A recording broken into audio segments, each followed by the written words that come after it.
반갑습니다. 계시탐정 장전도사입니다. 오늘 출애굽기 세 번째이자 마지막 이야기 10개의 재앙은 사실인가? 지금도 이미 문재앙이라는 엄청난 천재지변을 겪고 있는 상황에서 이보다 더한 재앙이 어디 있으려면은 그래도 일단 한번 알아는 봅시다. 요한계시록과 더불어 성경 최고의 스펙타클하고 판타스틱한 부분을 꼽으라면 더 말할 필요 없이 출애굽기, 그 중에서도 모세의 10가지 재앙입니다.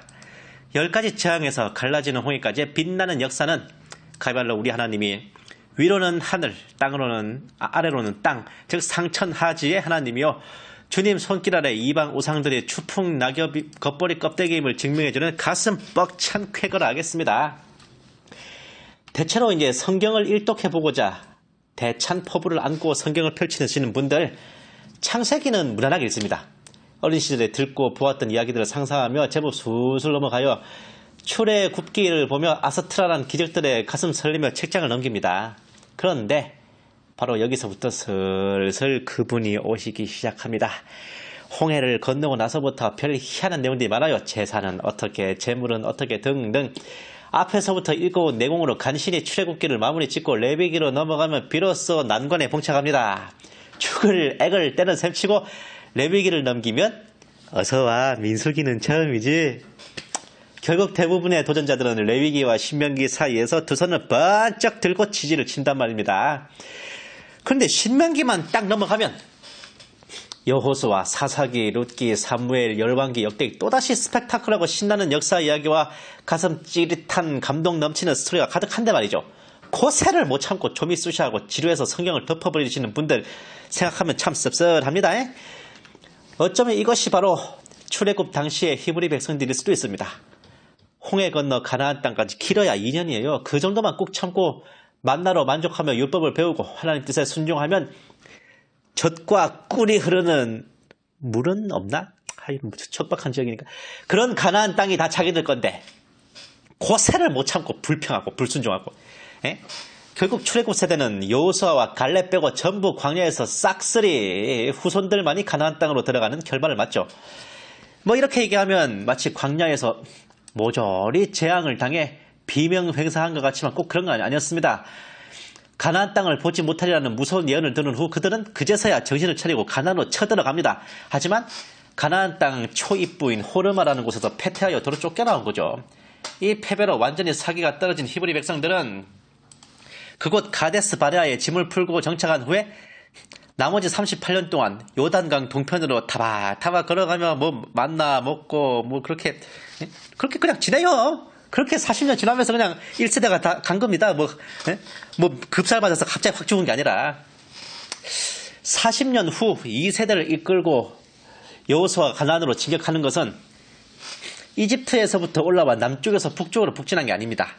1세대로부터 정말 빡세게 교육을 받고 내공을 쌓은 출애굽 2세대들은 세대 교체를 하자마자 요단강 동편 지역을 싹 다 쳐부셔버립니다.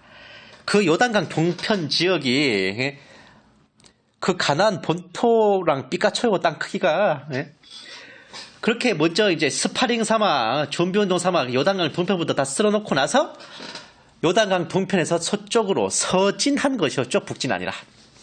결국 이 출애굽 1세대는 그렇게 비참한 최후를 맞은 것도 아니었습니다. 가나안 본토에는 못 들어갔지만 미래 세대를 위해 부지런히 가르치고 교육시키고 훈련시키고 이러고 한 몫을 하면서 사라진 겁니다. 모형적 진리 어쩌고 하며 상징과 비유풀을 좋아하는 사람들은 히브리 백성들이 홍해를 건넌 것을 예수님 영접하고 세례를 받은 것에 비유하고 가나안 땅에 들어가지 못한 것을 마치 불순종하여 구원이 취소된 것처럼 대입하는데 개나 말 볼지 마라 그러세요. 각설하고 성경에서 가장 신비롭고 환상적인 모세의 10가지 재앙은 역시 교회를 안 다니는 사람들도 다 아는 얘기입니다.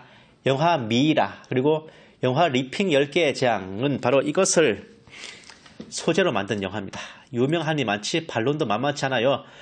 그러한 재앙이 실제로 있었다는 것은 말이 안 된다. 그 시기에 히브리인들이 출애굽을 했는지도 정확하지 않다.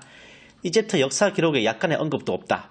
모세라는 인물 자체가 역사에 나오지도 않는데 무슨 출애굽이고 무슨 재앙이냐, 다 짜집기 한 설화다 부터 시작하여 재앙이란 것은 나일강 상류에서 황토와 붉은 흙이 역류하여 나일강을 드는 바람에 강이 붉은 빛으로 보였던 것이고, 그 바람에 나일강의 개구리들이 강에서 살지 못해 육지로 대량 유입되었으며 물고기들이 집단으로 폐사하자 그 시체 때문에 이와 파리가 넘쳐나고, 그로 인해 사람들에게 피부병이 생기며 가축들에게도 전염병이 돌았으며, 바람의 이동으로 인해 메뚜기들이 이집트로 몰려들었고, 일식으로 인해 태양이 가려진 것이며, 당시에는 식사를 할 때 장자에게 2배로 배식을 해주었기에 오염된 음식을 많이 먹었던 장자들이 대량으로 사망하는 사태가 벌어진 것이다 라고 과학적으로 개나발을 본 인간들도 있습니다.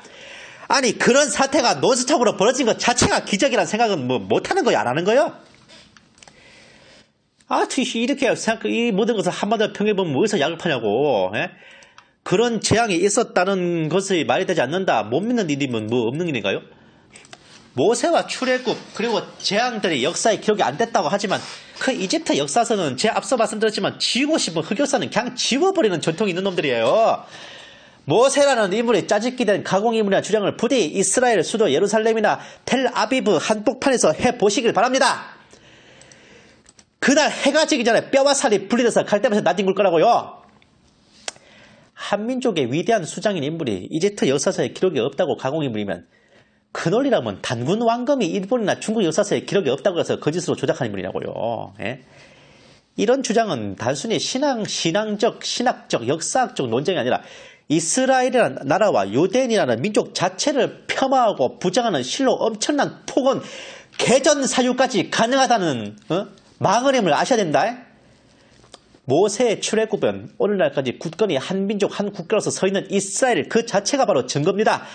천지가 없어져도 1.1핵도 사라지지 않을 하나님의 성경 말씀이 증거예요. 우리 주 하나님이 증인이십니다. 그렇게 가소로운 말 몇 마디에 간단히 부정되고 무시당할 그런 겉벌이 껍데기가 아니란 겁니다. 우리가 모른다고 믿고 싶지 않다고 무시될 만큼 성경의 기록은 무가치하지 않습니다. 이렇기 때문에 올바른 역사교육과 정확한 역사적 연대와 팩트에 입각한 성경교육이 중요한 겁니다. 성경 공부도 단순히 이야기책 수준으로 가르칠 게 아니라 정말 역사적으로 짚어가며 가르쳐야 돼요. 위와 같은 저러한 역사학자들의 주장에 고개를 끄덕이거나 심지어 반박하지 못한다면 결국은 성경 전체를 부정하는 결과가 초래된단 말입니다. 예? 예를 들어서 노아의 홍수만 해도 옛날 옛적에 노아 할아버지가 방주를 만들었어요. 이따구로 가르칠 게 아니라 노아 할아버지는 기원전 2458년에 방주를 만들었어요 한다면 이게 무게가 다르단 말입니다. 이게 우리가 이집트 역사에서 모세에 대해 찾아볼 수 없는 것은 우선 모세가 하트셉수트 여왕이 축출되면서 함께 실각해서 그에 대한 모든 기록이 삭제됐기 때문입니다. 출애굽과 재앙에 대해 나오지 않는 것은 잊고 싶은 역사를 지워버리는 이집트 역사 기록의 전통 때문이겠죠. 우리가 처음부터 출애굽 시대로부터 대조해보는 이집트 역사 연대 자체가 잘못된 것일 수도 있습니다. 왜냐하면 대부분의 사람들은 출애굽이 람세스 2세 때 이루어진 거라 생각하니까. 출애굽 시대라면서 대조해보는 이집트 역사 연대가 람세스 2세 때라면은 출애굽과 절대로 핀트가 안 맞습니다. 근데 사실 그렇게 생각하는 이유가 뭐냐면은 출애굽이 람세스 2세 때 있었다 이렇게 생각하는 이유에 어떤 역사적 근거가 있어서가 아니에요. 첫째는 출애굽기 1장의 히브리인들이 국고성 람세스를 건축했다는 것을 보고는 람세스 2세의 이름을 따서 지었으니 그 시대에 이야기했구나. 불사신이요. 그게 몇 년 전인데. 그런 사람들은 이집트 왕 아는 사람이 람세스 2세랑 클레오파트라밖에 없다니까.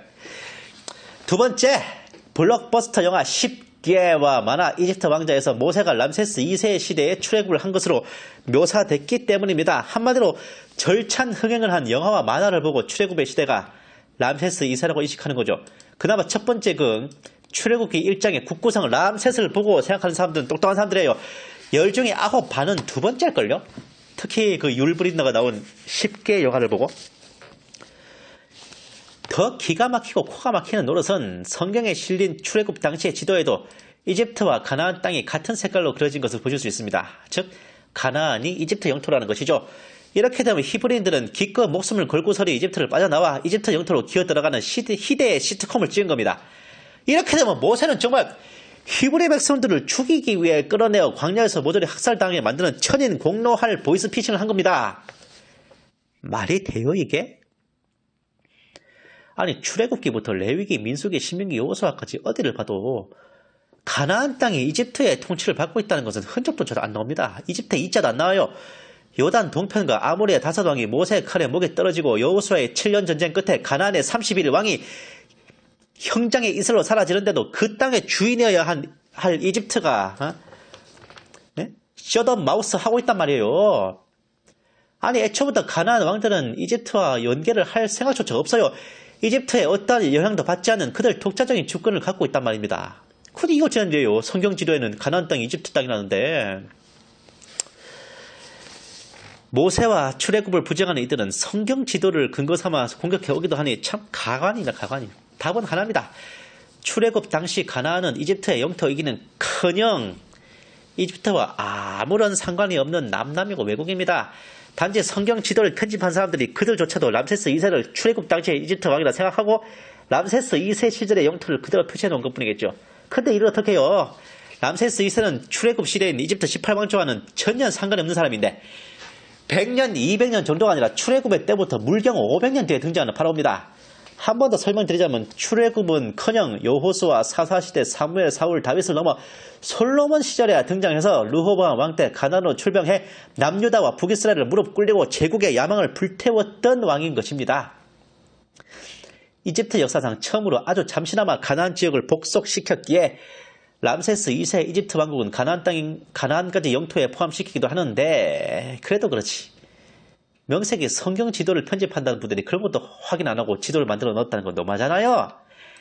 출애굽 시대보다 500년 뒤에 등장한 왕을 보고 이 사람이 출애굽기에 나오는 바로 왕이라고 하면 거봐 이집트 역사에는 아무 언급도 없잖아 라고 하는 건 웃기고 자빠졌지. 그러면 출애굽 당시에 진짜 이집트 왕은 누구였을까요? 바로 모세를 죽이려 했던 투트모세 3세 아들인 파라오 아멘호텝 2세입니다. 아멘이요. 이름이 아깝다 진짜. 이 사람이 BC 1450년에 즉위해서 BC 1419년에 죽었습니다. BC 1446년에 모세가 출애굽을 시작했으니 정확히 출애굽 시기에 딱 살았죠. 물론 이 왕의 기록에도 출애굽과 10개의 재앙에 대해서는 이런 반구도 적히지 않습니다. 뭐 임마? 거듭 말하지만 그 일이 없었던 게 아니라 제가 말씀드렸죠. 삭제된 거라고. 그럼 어떻게 출애굽과 10개의 재앙을 입증할 수 있겠냐? 본 탐정의 추리는 이렇습니다. 출애굽 당시에 파라오 아멘호텝 2세가 죽은 후 그를 계승한 왕은 투트모세 4세입니다.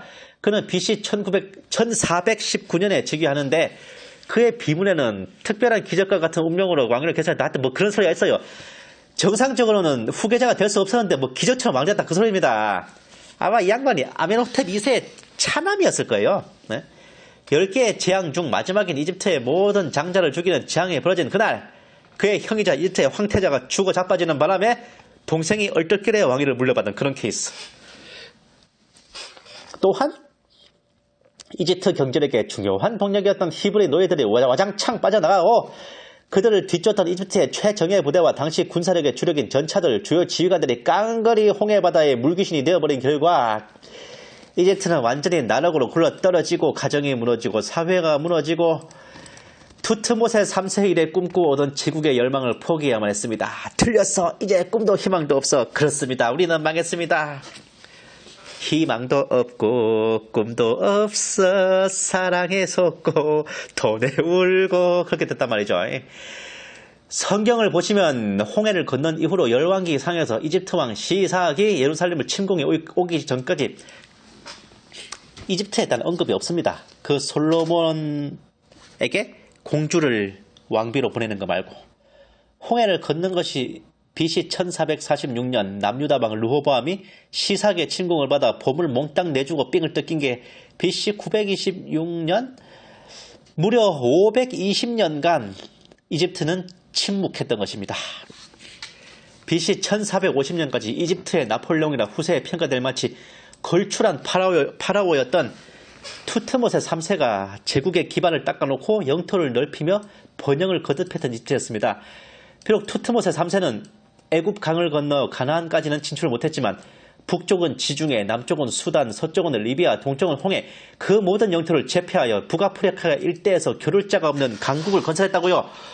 전쟁에서의 패전이나 내란이나 천재지변이 없었고 가만히 있어도 알아서 농사가 잘 되고 땅이 기름져 나일강의 축복을 누리던 나라가 주변에 어떤 나라나 민족도 감히 시비를 걸지 못했던 그렇게 잘 나가던 나라가 불과 4년 후에 완전히 주저앉아 이후 520년을 찍소리 못하고 벌벌 긴다는 게 말이 되는 소리냐고요?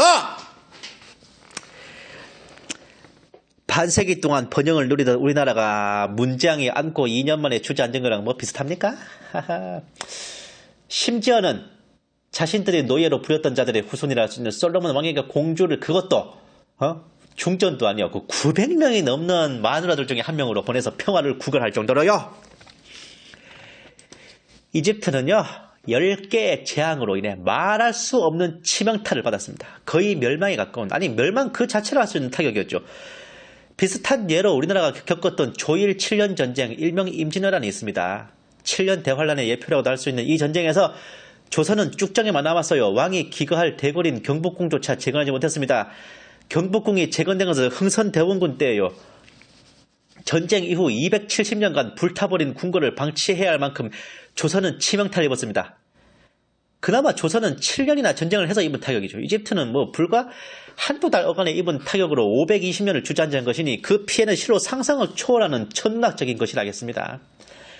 520년의 침묵 끝에 간신히 재앙의 후유증을 떨쳐내고 다시금 국가를 중흥시켜 투트모세 3세 이래 다시 한번 제국의 야망을 되살린 인물이 바로 그 유명한 람세스 2세입니다. 람세스 2세 때 그렇게 이집트가 최전성기로 잘 나갔던 이유, 솔로몬 때 그렇게 축적해온 보물들을 람세스 2세가 다 삥 뜯어왔기 때문이라고 저는 생각합니다. 그리고 그는 뼈아픈 과거를 지우고 빛나는 역사만 남겨두기 위해 어마어마한 검열 삭제에 착수를 했고 그 결과 이집트의 어떤 역사서에서도 모세와 출애굽 10개의 재앙에 대해서는 이런 반구도 등장하지 않게 된 것입니다. 10개의 재앙, 이래도 없었던 일을 하겠습니까? 지금까지 창세기의 천지창조로부터 출애굽기의 10개의 재앙까지 총 10가지에 걸쳐서 썰을 풀어봤습니다. 창세기 전부를 다루지 못했고 출애굽기 전부를 다루지는 못했습니다. 그러나 제가 말씀드리고 싶었던 것은 서투나마 몇 가지 이야기를 통해 성경은 하나님의 영감으로 쓰여진 하나님의 말씀인가 동시에 인류의 역사에 실제로 존재했던 진실이자 사실이며 경전과 설화가 아닌 역사적인 팩트로서 읽혀져야 하고 가르쳐져야만 한다는 것입니다. 특히 강해를 통해서 왜 이스라엘이 택함받은 선민이 되었는지 에벨 제국으로부터 이어져 온 하나님 신앙을 중심으로 설명드렸어요. 우리 한민족은 어디에서 유래되었는지, 그리고 우리 민족이 그저 우연히 이 동방의 터에 틀을 잡고 살며 오늘날이 이런 것이 아닌 노아의 후손 모두가 하나님을 배도하였을 때 히브리 민족과 함께 이 땅 가운데 하나님의 나라를 회복하기 위해 분연히 맞서 싸웠던 믿음의 용사들, 그 영광스러운 계보를 이어온 또 하나의 주님의 군사들이었다는 것을, 사실 택함받은 선민이라고 말씀드리고 싶지만 하늘에 두 개의 태양이 있으면 안 되기 때문에 그 택함받은 선민은 이스라엘에게 양보합니다. 마지막으로 제가 계속 강조했던 한마디를 덧붙이며 마치겠습니다. 성경은 하나님의 말씀이자 살아 역사하며 운동력이 있는 생명 그 자체입니다. 진리이자 진실이자 사실입니다. 인간의 역사와 철학과 과학으로 성경을 평가하는 게 아니라 성경을 기준으로 인간의 역사와 철학과 과학을 재단해야 한다고 저는 생각합니다. 반드시 잊지 마시고 기억해 주십시오. 다음 시간에는 성경 인물 탐구라는 제목으로 한번 여러분들과 함께 나눠보겠습니다. 감사합니다.